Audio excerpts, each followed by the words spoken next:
Leemos bajo la manifestación de Dios Padre, de Dios Hijo y Dios Espíritu Santo. En la versión Reina Valera del 60, la palabra de Dios dice así: porque si estamos locos, es para Dios. Y si somos cuerdos, es para vosotros. Porque el amor de Cristo nos constriñe, pensando esto, que si uno murió por todos, luego todos murieron. Y por todos murió, para que los que viven ya no vivan para sí, sino para aquel que murió y resucitó por ellos. En la versión, traducción en lenguaje actual, dice: si acaso estamos locos, lo estamos por querer servir a Dios. Y si no lo estamos, es para el bien de ustedes. El amor de Cristo domina nuestras vidas. Sabemos que Él murió por todos y que por lo tanto todos hemos muerto. Así que si Cristo murió por nosotros, ya no debemos vivir más para nosotros mismos, sino para Cristo, que murió y resucitó para darnos vida. Señor, gracias por esta palabra maravillosa. Ayúdame a compartirla con mis hermanos y amigos en esta noche. En el nombre de Jesús. Amén.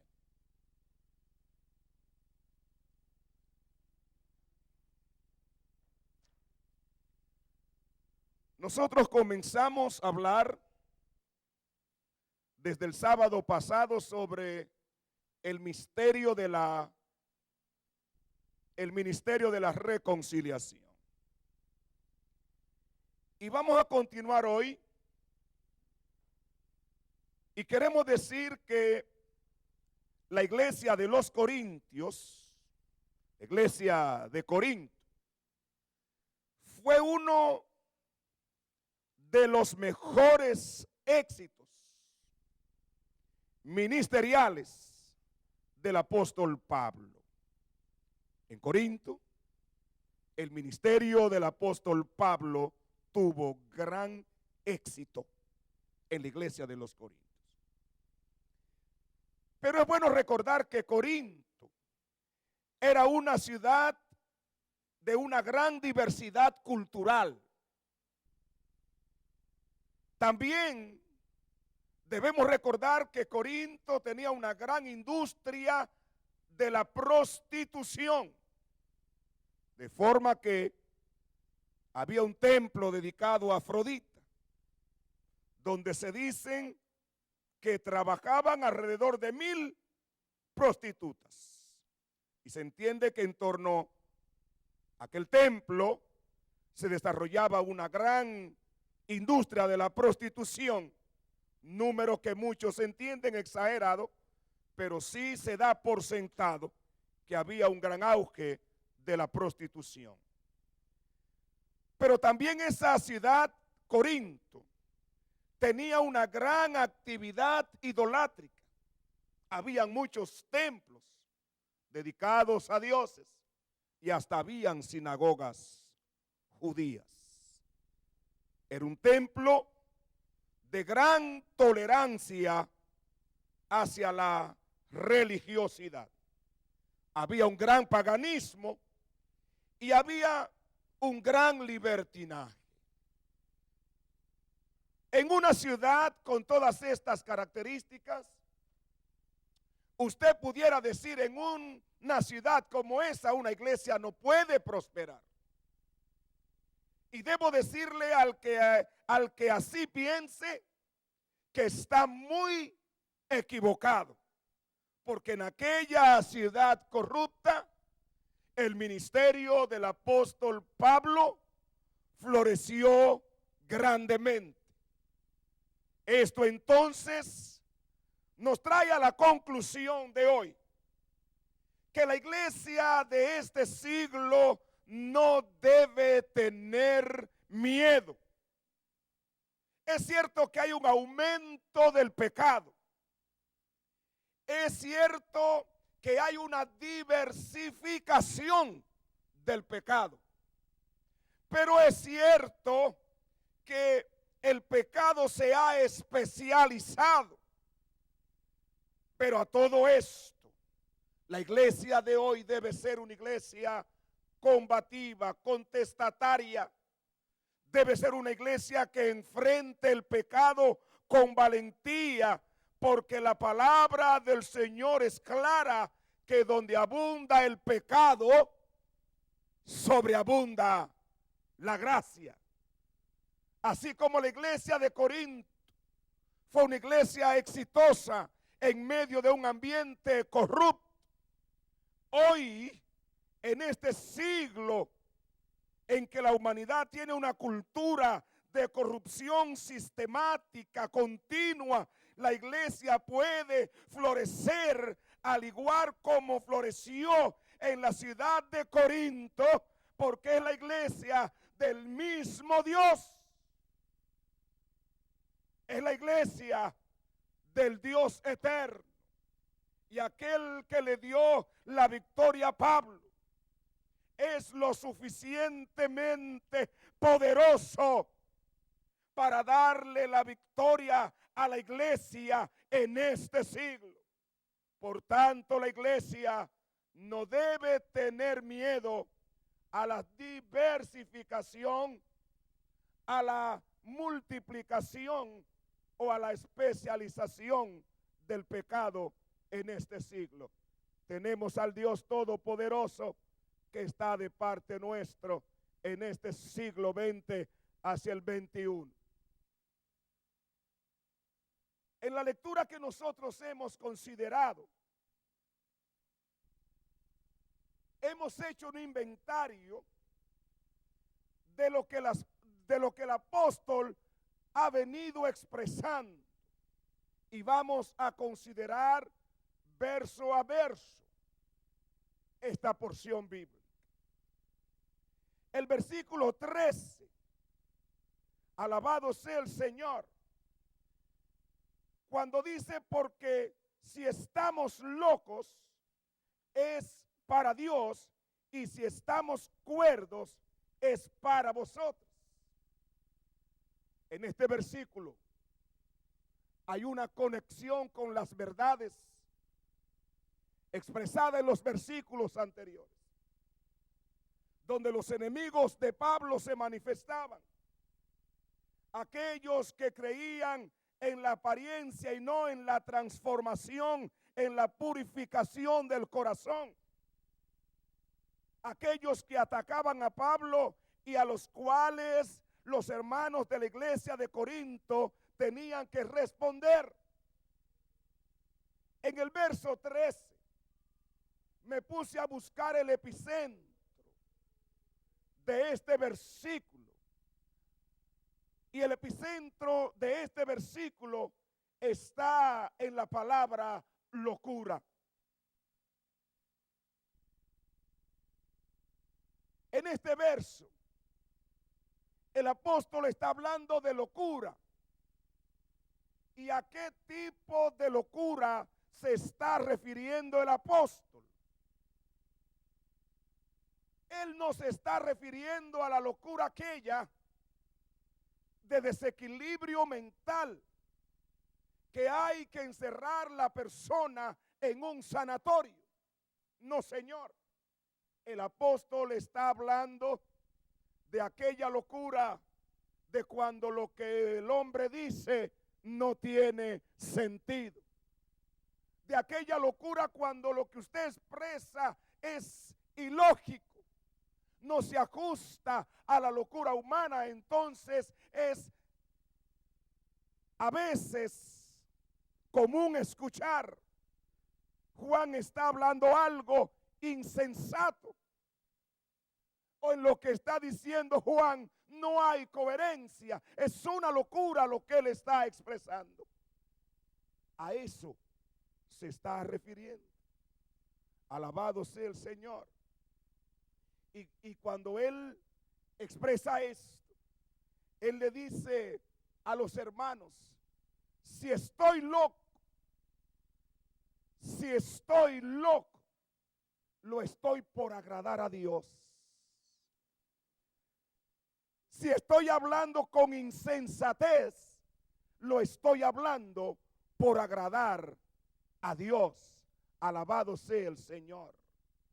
Y yo me preocupo por agradar a Dios y no por agradar a los hombres. Pero si yo no estoy loco y lo que estoy diciendo tiene sentido, lo estoy entonces diciendo para beneficio de ustedes, para beneficio de los hermanos y para beneficio de la iglesia. El apóstol sabía que estaba hablando palabras correctas, palabras con cordura. Y en esto debemos recordar lo que dice Primera de Corintios, capítulo 1, versículo 25. Dice: porque lo insensato de Dios es más sabio que los hombres, y lo débil de Dios es más fuerte que los hombres. Alabado sea el Señor. El hombre carnal no entiende las cosas espirituales. Y cuando él entiende que Dios habla con insensatez, lo que Dios está diciendo es más lógico que lo más lógico que el hombre pueda decir, valga la redundancia. Porque lo más insensato de Dios es más sabio que los hombres. En una ocasión llevan a Pablo preso. Y para eso tenemos que estar preparados. Porque a los obreros del ministerio de la reconciliación se les va a llamar locos. Y para eso tenemos que estar preparados, para que nos llamen locos, pero locos por Dios.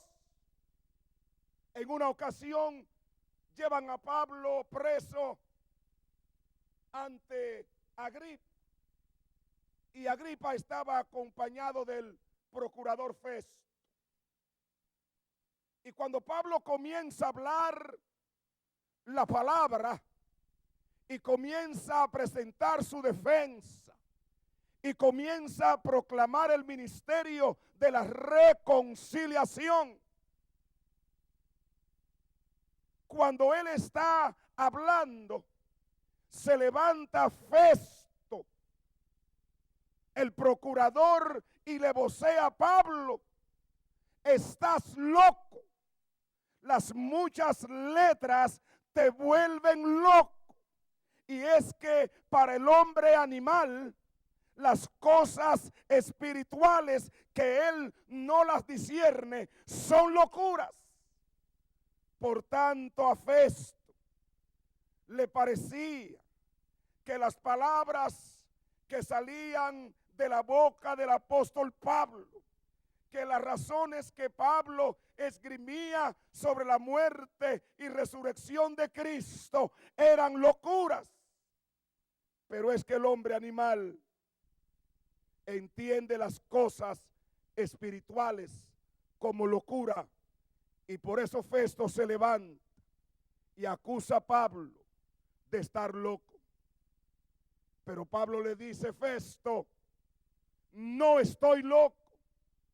Estoy hablando palabra de verdad y de cordura. Alabado sea el Señor. Porque estas palabras de Pablo, inspiradas por el Espíritu Santo, alabado sea el Señor, eran palabras de verdad y de cordura. Y esto que estamos diciendo esta noche son esas mismas palabras que traen impresa en sí mismo el ADN del Espíritu Santo. Por eso puedo decir con toda tranquilidad en esta hora que le estoy hablando por el Espíritu de Dios, y que estas palabras que les estoy haciendo llegar son palabras de verdad y de cordura, porque las estoy recogiendo del hombre que fue inspirado por la presencia del Espíritu Santo.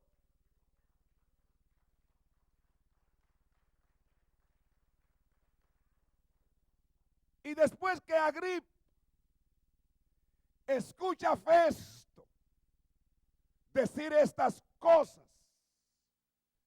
Agripa le dice a Pablo: Pablo, por poco y me persuades a ser cristiano. Alabado sea el Señor. Es que estas palabras tienen poder de persuasión. Alabado sea el Señor. No por la elocuencia del que maneje la palabra, sino porque en ella está la inspiración del Espíritu Santo. Y es por eso que Agripa estaba tambaleando ante la palabra del apóstol y casi se convierte. Un poco más, un poco más, y Agripa hubiese terminado siendo cristiano. Por eso es que nosotros, cuando hablemos, debemos hablar conforme a la palabra de Dios, para que tengamos en nuestra palabra el poder de la persuasión que viene de la presencia del Espíritu de Dios en las palabras que se pronuncian. Perdón. Y cuando Pablo en esta escritura le dice a los corintios: si estoy loco es para Dios, pero si estoy cuerdo es para el beneficio de ustedes. Cuando el hombre animal, cuando el hombre carnal no te perciba como loco, entonces tú tienes que preocuparte, porque algo está pasando. Y puede estar pasando una de dos cosas.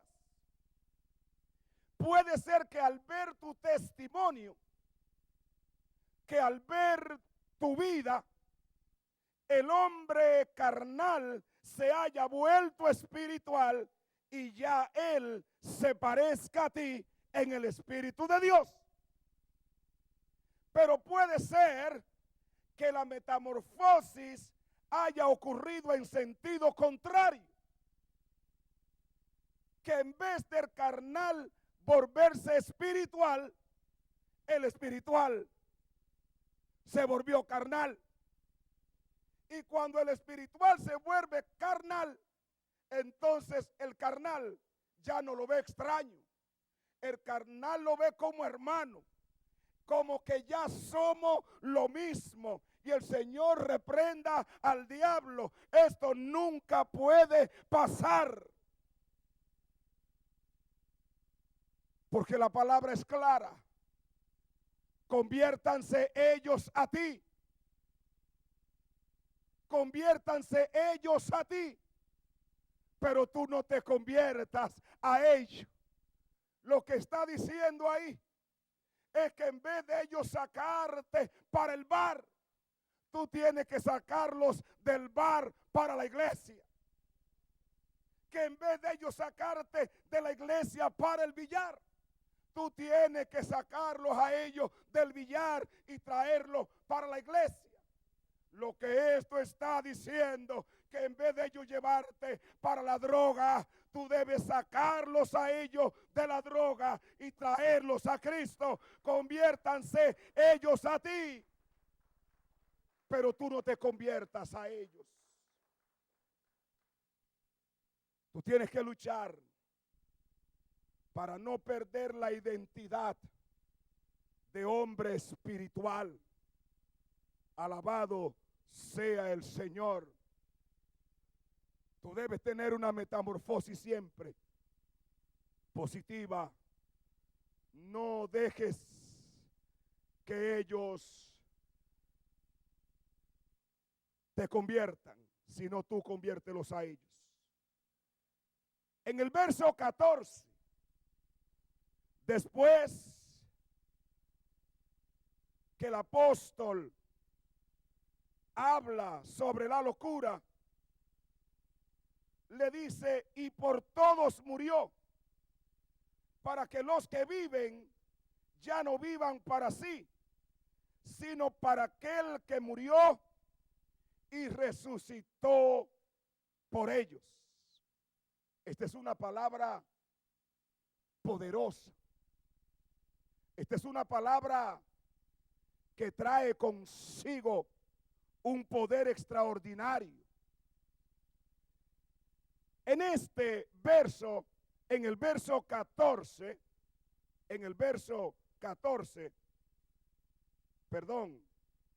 dice, porque el amor de Cristo nos constriñe, pensando esto, que si uno murió por todos, luego todos murieron. Este versículo nos está hablando del amor de Cristo. Este versículo causa conmoción en el imperio de las tinieblas. Porque en este versículo se está hablando de que el amor de Cristo nos constriñe, nos comprime. Constreñir es comprimir. Constreñir es obligar, es impactar. Y cuando el apóstol dice que el amor de Cristo le constriñe, él está diciendo, el amor de Cristo me obliga. Pero ¿de qué amor habla él? ¿Del amor de Cristo hacia Pablo? No.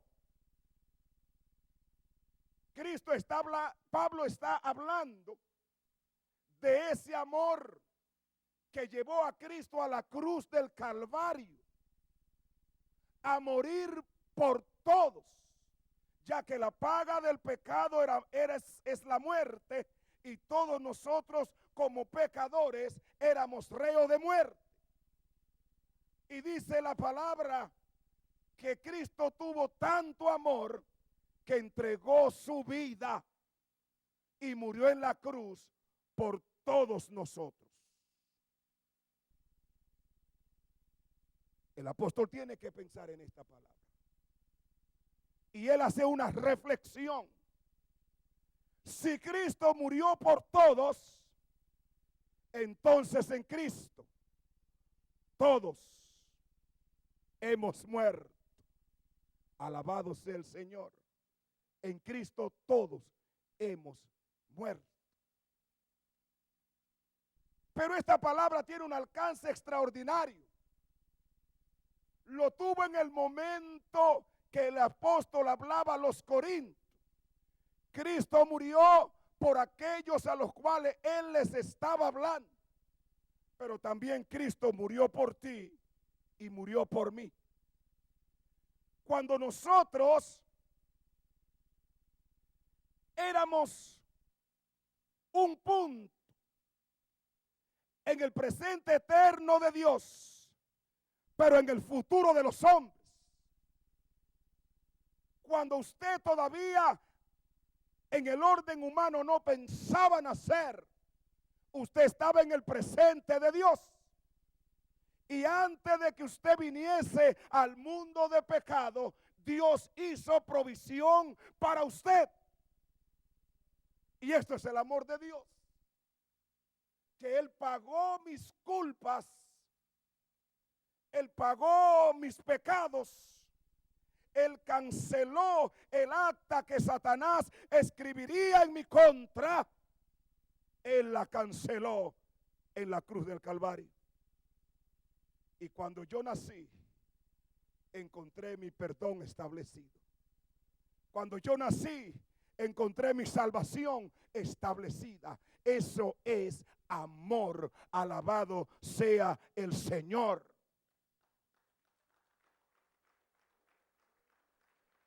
Esta obra de la reconciliación es obra de un amor superior. Y Juan 15:3, alabado sea el Señor, dice que nadie tiene mayor amor, nadie tiene mayor amor que que uno ponga su vida por sus amigos. Y Cristo puso su vida por ti, para reconciliarte con Dios. Por eso es que el ministerio de la reconciliación es obra de un amor mayor, de un amor superior, expresado en la vida, expresado en la cruz del Calvario, cuando Cristo entregó su vida. No hay amor mayor que el que Cristo hizo por ti.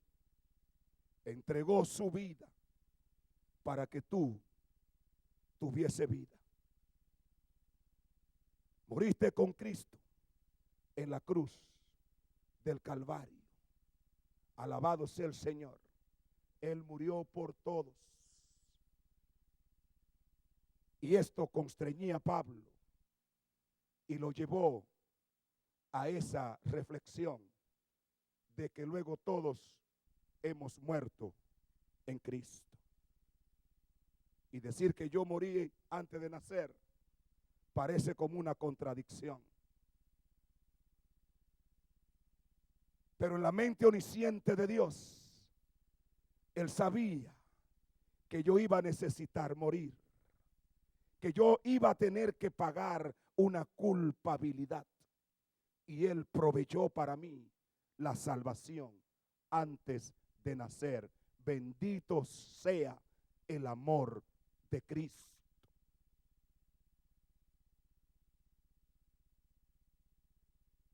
Esto que estamos diciendo pudiera a usted sonarle ilógico, pero yo debo decirle que en Dios no hay ayer y que en Dios no hay mañana, porque Dios vive en eterno presente. Y el ayer tuyo es el presente de Dios, y el hoy tuyo es el presente de Dios, y el mañana tuyo es el presente de Dios. Por tanto, Él sabe perfectamente en todo momento de tu existencia qué es lo que tú necesitas. Por eso Él proveyó salvación para ti antes de tu llegar, porque Él vive en tu eterno presente.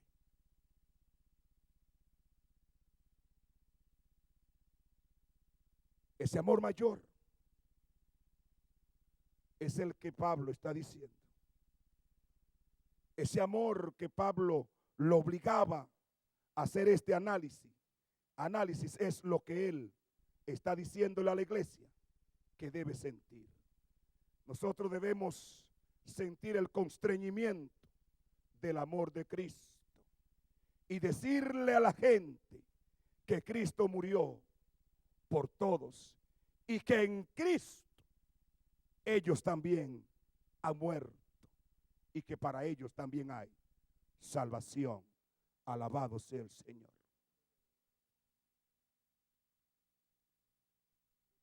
Si nos vamos al verso 15, el verso 15, y por todos murió, para que los que viven ya no vivan para sí, sino para aquel que murió y resucitó por ellos. Alabado sea el Señor. ¿Qué es lo que el apóstol está diciendo aquí? por todos murió. Y si usted busca lo que dice Gálatas, dice: con Cristo estoy juntamente crucificado. Alabado sea el Señor. ¿Y qué misterio más grande es este? Que antes de yo nacer, en un punto del presente eterno de Dios, se tomó la decisión y yo fui crucificado juntamente con Cristo. Alabado sea el Señor. Y cuando vine a nacer, ya sobre mí había sentencia de salvación. Y ya yo había sido crucificado juntamente con Cristo. Porque la salvación no fue para el grupo que escuchó la palabra, sino para toda la humanidad que vendría, para todas las generaciones posteriores. Por tanto, con Cristo juntamente he sido crucificado. Tú fuiste crucificado juntamente con Cristo. Por ti también murió Cristo. Y por eso estás aquí, porque tú también fuiste crucificado juntamente con Cristo. Otra parte del verso dice: para que los que viven, para que los que viven. ¿Y quiénes son los que viven? Pablo les está hablando a los creyentes de la iglesia de Corinto, aquellos que lavaron sus pecados en la sangre de Cristo, aquellos que se rindieron al crucificado. Aquellos son los que viven. Alabado sea el Señor. Porque todo el que viene a Cristo ha pasado de muerte a vida. Por eso el apóstol está hablando con los que viven. Fíjense que no está hablando con los corintios que estaban en la corrupción, no. Está hablando con la iglesia. Está hablando con los que viven, con los que han venido a Cristo y han pasado de muerte a vida. Pablo está hablando a la iglesia de este siglo porque ha venido a los pies de Cristo. Entonces tú eres de los que viven. Y para ti es esta palabra. Porque tú tienes vida. Porque el vivir es Cristo. Alabado sea el Señor. Para ti es esta palabra. Dice la otra porción: ya no vivan para sí, para que los que viven ya no vivan para sí. Y aquí tenemos que detenernos. Los que han venido a Cristo,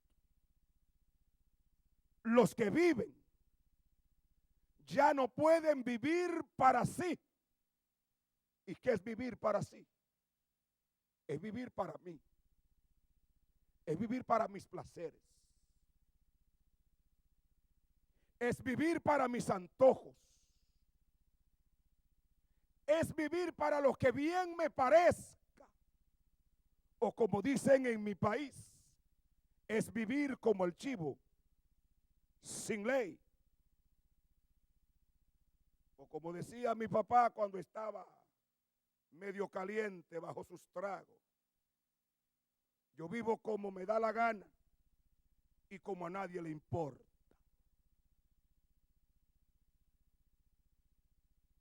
Pero el que vive, el que ha venido a Cristo, ya no vive como le da la gana.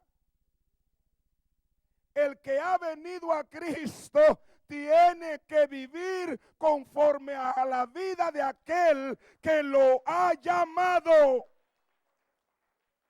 Como aquel que lo ha llamado. Ya usted no puede vivir bajo el principio de los deseos de la carne. Alabado sea el Señor. Usted tiene que vivir para aquel que murió y resucitó.